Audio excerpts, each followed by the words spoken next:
decreto que significó un gran rayo de luz y de esperanza para millones de esclavos negros quemados en las llamas de la injusticia.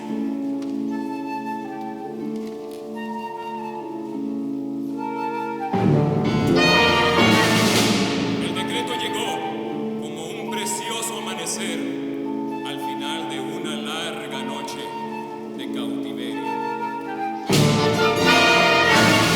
La promesa de que a todos los hombres les sería garantizado el derecho a la vida, a la libertad, a la búsqueda de la felicidad.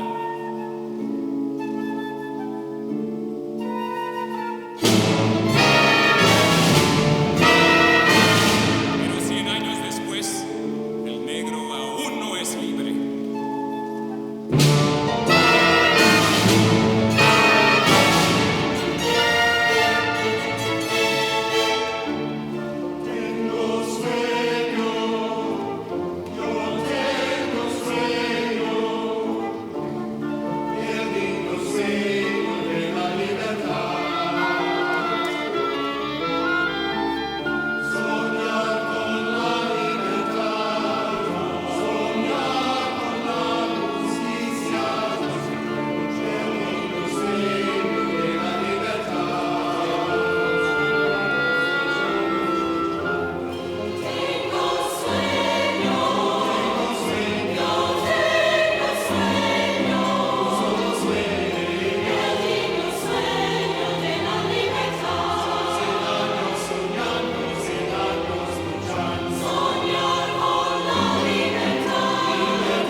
Hoy les digo a ustedes, amigos, que a pesar de las dificultades del momento, aún tengo un sueño.